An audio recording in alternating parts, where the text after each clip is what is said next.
Hello, how is everyone doing? I wanted to talk about a topic that is always near and dear to me and to everybody in this world. And that topic is money, Money. So let's talk about money and guitars. You can go broke buying guitars. Obviously, no, everybody knows that. But the reality of it is that they give us a lot of joy. And I thought about the question is, what is too much money to spend on a guitar? Okay, it's a loaded question because there's a lot of factors that will go into it.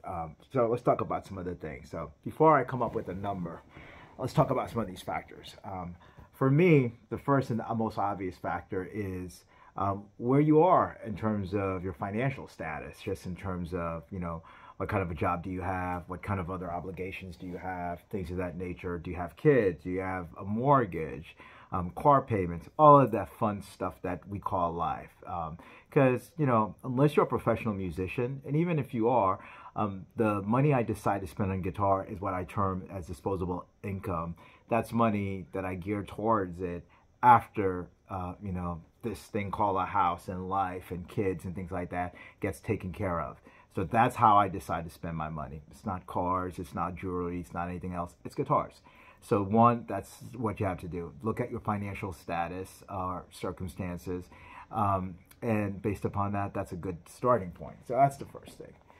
The second thing in terms of how much money to spend or what's too much to spend on a guitar, it always depends on the guitar that you're getting and what the utility is. For example, if you get a good deal on a guitar that you know is undervalued and you know will appreciate, then act on it, because you can actually collecting guitars is a way to actually make money. It's not just spending money. All right, let me talk to you about value. Right now, the way I think about value, there are known guitar brands that you pretty much can't go wrong, or at least you won't go as wrong. Fender, Gibson, Martin. The other ones, to a lesser extent, Taylor's, PRS, things of that. But those three brands, Fender, Martins, and Gibsons, if you buy them at the right price point, if they're older, things like that, they're going to appreciate in value 9 out of 10 times. So I'm not talking about the low-end Fenders or low-end, Martins and whatever you consider low-end Gibson.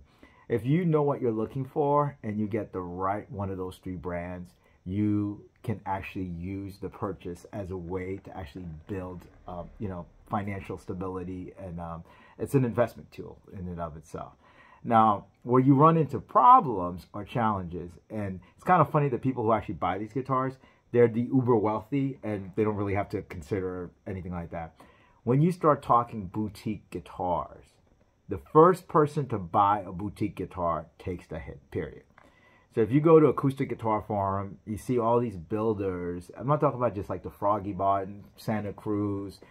Some of these people I never even heard of, but the woods are exotic and they pay $12,000 for the build. Then they're reselling it for $8,000 because they're looking for another build. I call that a rich man's playground, okay? Most of the people buying those and having those types of guitar builds, money is not an obstacle to their purchases. So that's their little playland from that perspective. I kind of tend to stay away from that. It's just like a rich person. So I'm not talking about that. I'm talking about, you want a Strat, get a Fender Strat. If it's a 67 or whatever, you want a Gibson, get an L5, L4. You're not going to go wrong. Things like that. So, and remember the saying, the first person takes the hit. Some brands that are really, really, really good, and you got to know this stuff when you're buying things, the first person takes the hit.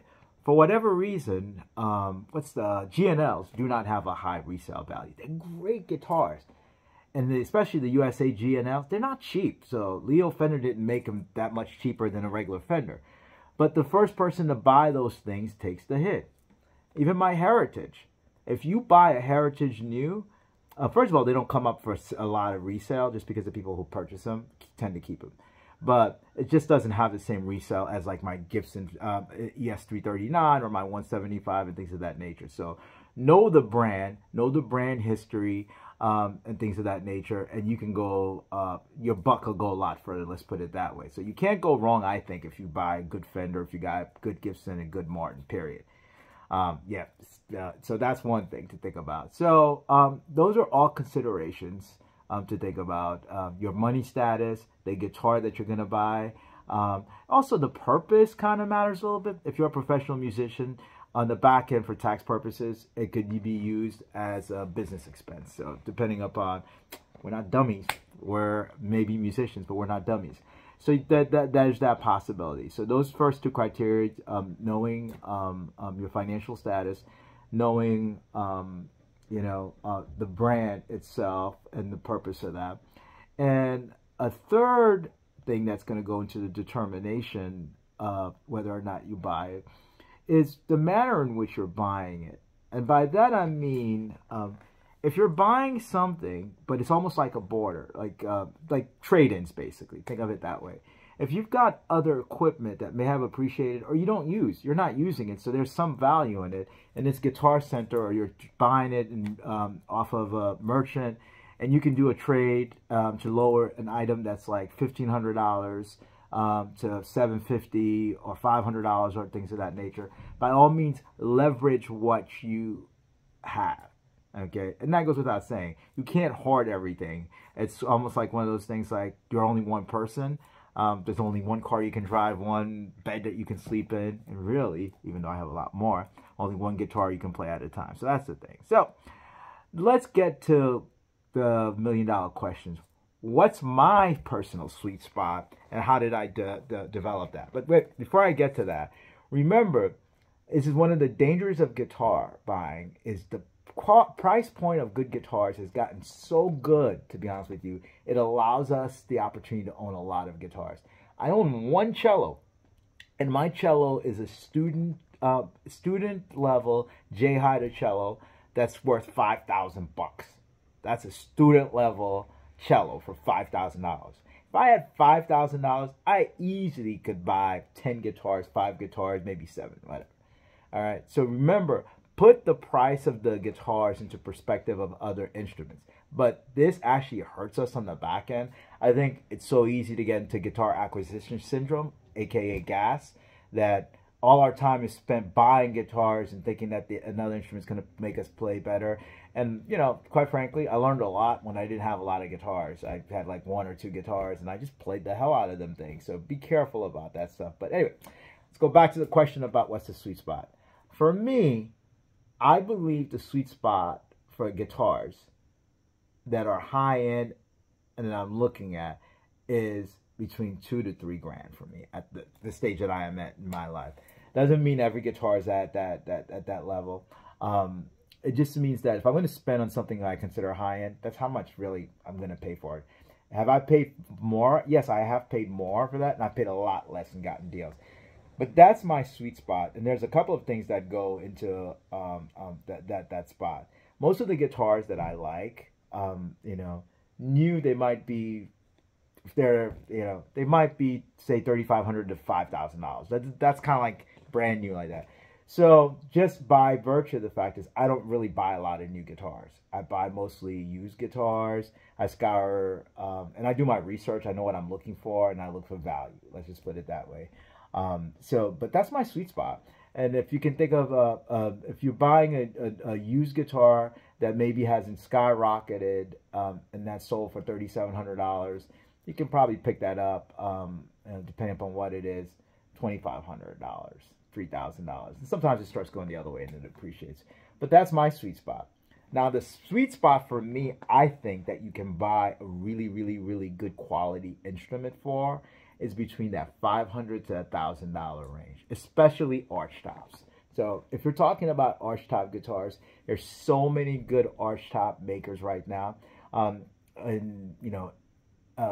Eastman makes a lot of arch tops that within that price range. Use, if you know what you're doing, you look for them, good Epiphones, good Eastmans, things of that nature. So I think it's between $500 to $1,000. If you do your homework, you can find some great, great, great bargains from that perspective. So yeah, there you have it. Sweet spot, if it's sort of like a little bit elite type guitars and one of those brands that I mentioned, Fender, Gibson, Martin, you're talking $2,000 to $3,000. That's my spot. For other instruments in terms of budget needs, quality stuff, I think depending upon what you're looking at, between $500 to $1,000, you can get like really, really, really great quality instruments. Arch tops, tellies, 335s, OM guitars, triple O's. And acoustic guitars are a little bit more difficult and they tend to cost a little bit more, but all of those things could be had for that price. And regardless of the quality of the guitar or the amount that you pay for it, no guitar purchase is complete until and unless you actually set it up. It's like saying went out and bought a Bugatti or a Ferrari and I just got in the car and started driving and expected to drive itself. No. In fact, the nicer the instrument, the better the mechanic you need to upkeep it. And that's the same with guitars. They need to be kept up. They need to be set up properly for you to get the most out of it. All right, then. Thank you for watching. Practice, practice, practice. Bye now.